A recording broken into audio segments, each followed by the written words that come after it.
Muito que bem, senhoras e senhores, eu sou Felipe Noronha, este é o Eu Vim de Santos e hoje o assunto é Gabigol, que foi apresentado nesta segunda-feira na Vila Belmiro. Inclusive, se você não assistiu a live do trio desta segunda, ela foi feita depois da apresentação do Gabigol e simplesmente foi tomada por MC Bin, que passou uns 20, uma meia hora, enfim, conversando com a gente sobre as expectativas para o ano. Foi bem legal, foi um caos completo, o chat foi a loucura.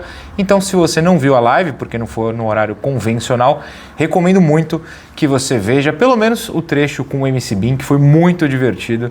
Ele dominou a live com todo o direito e toda a razão, foi bem legal. Dito isso, eu tive a oportunidade de fazer uma pergunta ao Gabigol e tinha planejado falar, claro, de tática, mas o Pedro La Rocca acabou perguntando logo antes de mim sobre isso, validíssimo. Então, ali eu fui preparado para a minha segunda pergunta, que era sobre o fato de parte da torcida não gostar do Gabigol já ter discutido, pelo menos supostamente, com torcedores na Vila Belmiro.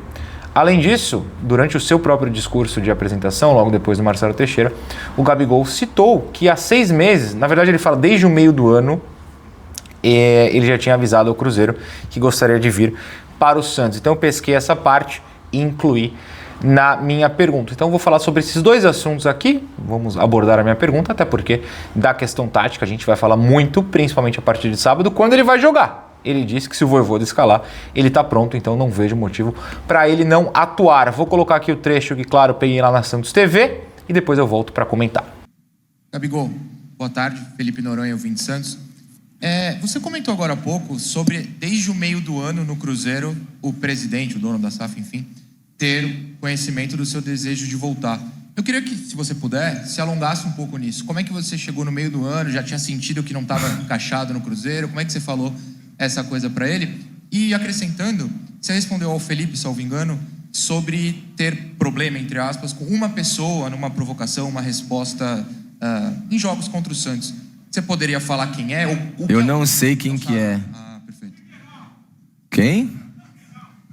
Eu só, quando eu fiz o gol, ele tava me xingando desde lá de cima. E o que eu falei pra ele foi a mesma coisa. Me respeita que eu tô na minha casa também. Perfeito. Como ele tá, eu também tô na minha casa. Mas só foi isso. Foi em direção a uma pessoa, não foi ao clube.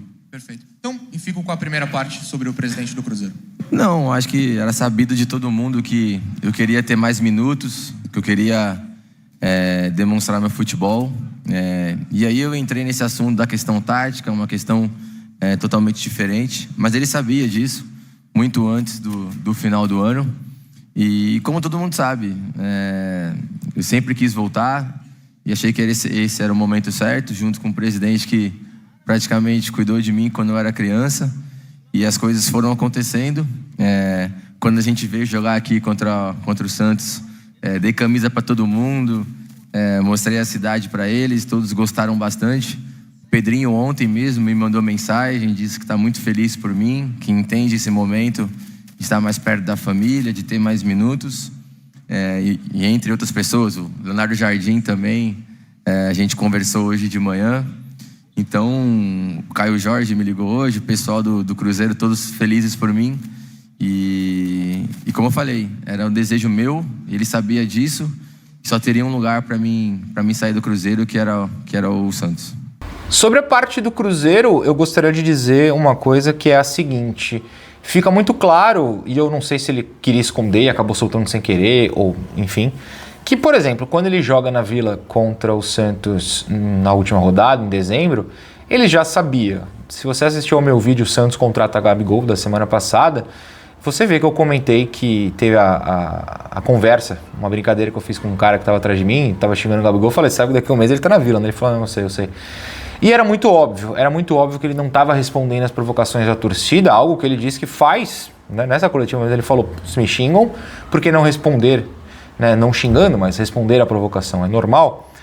E ele não respondeu, né, em Santos e Cruzeiro, então eu meio que tinha certeza ali que já estava tudo certo. E ao falar que desde o meio do ano ele já pensava nisso, mostra como o mundo do futebol a gente não sabe 10% do que acontece, né? Eu não caí nessa, na live do trio a gente sempre deixou claro que meio que acreditava que já estava tudo certo entre o Gabigol e o Santos há um bom tempo, mas desde o meio do ano é muito tempo, né? São basicamente 6 meses, vamos arredondar aí, com essa possibilidade quente. Por que o Cruzeiro aceitou? Por que ele decidiu que esse era o caminho? Talvez a gente nunca fique sabendo. Mas, para vocês verem que o poder muitas vezes está na mão do atleta. E eu não acho isso errado na NBA. De um tempo para cá isso se tornou comum. Vocês sabem que eu gosto muito de NBA, então faço comparações com isso. Que o jogador meio que escolhe para onde vai, né? Recentemente tem sido assim. O poder não está mais na mão dos donos, dos chefes das equipes, e sim no dos jogadores. Talvez a gente esteja vendo uma situação assim no futebol, né? Dos caras escolherem. Por outro lado, ele assinou um contrato longo com o Cruzeiro. É um empréstimo, né? Ele está na Vila por empréstimo. Então, ele, não sei se ele forçou, se ele veio conversando durante esses 6 meses, mas claramente, né, há um bom tempo ele já sabia que não estava dando certo no Cruzeiro, que não ia rolar para ele ser titular, e ele fala bastante na coletiva de hoje sobre minutos que ele quer jogar, e no Santos, de fato, ele vai ter espaço, até porque o que a gente sofreu ano passado, com centroavantes falhos, pecando na hora de chutar para o gol, foi uma enormidade. Em algum momento da coletiva ele também fala sobre isso, e fala que o problema não é só o chute, né? Que tem o passe, tem toda a construção de jogada. Nessa hora eu virei para Eduardo Jardim e falei, não, aqui o problema é o chute mesmo, porque ano passado foi.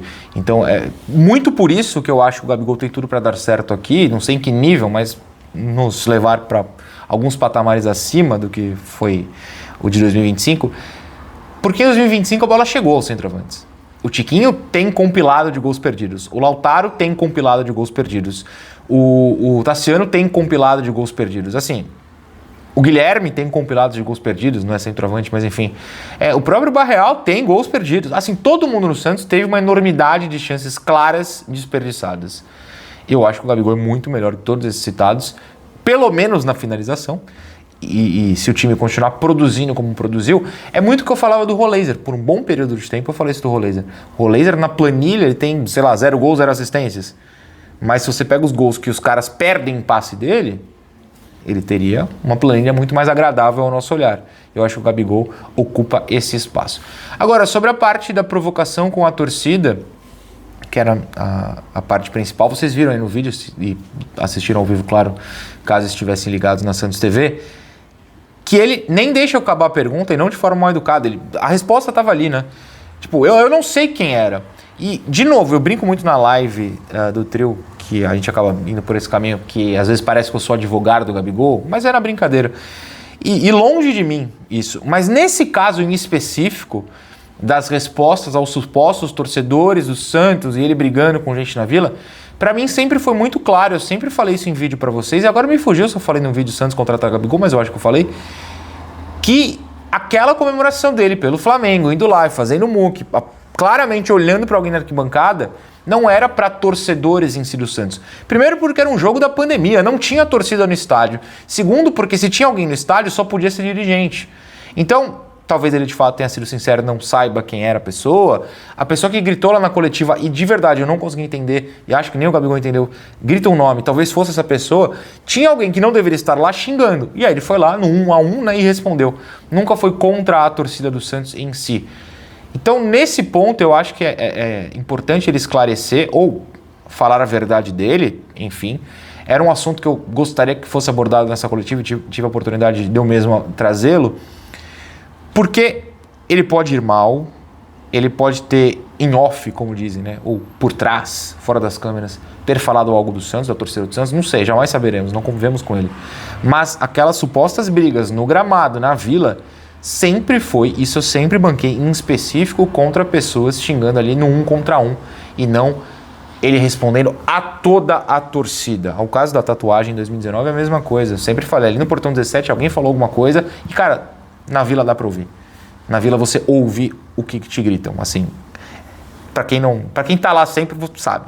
Quem não tá, não teve a oportunidade ainda, acredite, você ouve o que te gritam na Vila Belmiro. Então, nessa parte, a gente pode não gostar dele por outro motivo, não sei, pode jogar mal, a gente vai criticar aqui, mas essa parte da briga eu acho importante a gente abordar para botar um ponto final. Porque, como eu sempre falei, foi no 1 contra um dirigente que sequer deveria estar na arquibancada da Vila. Em outro jogo, eu não vou lembrar qual foi o jogo, na Série B, com uma diretoria trocada, alguém da diretoria tomou até bronca da arbitragem num dos jogos que a gente estava punido sem torcida, porque estava gritando. Como é que tem gritos no estádio que tá sem torcida? Então assim, dirigentes do Santos, entra a diretoria, sai a diretoria, qualquer uma das recentes, sempre alguém descumpre o combinado e tá lá gritando. Quando foi contra o Gabigol, ele respondeu. Eu vou falar a verdade. Quem de nós não responderia também? Um chato que nem deveria estar ali gritando. Sabe lá, sabe Deus quem é um misterioso chato. Mas alguém era o chato e eu acho que foi interessante ter a oportunidade de abordar esse assunto, mas eu tô passando aqui para vocês, para que vocês comentem e a gente converse, tá bom? Voltamos amanhã ou a qualquer momento, né? Estamos à espera aí de contratações. Cadê? Bom, o Gabigol já chegou, pelo menos isso.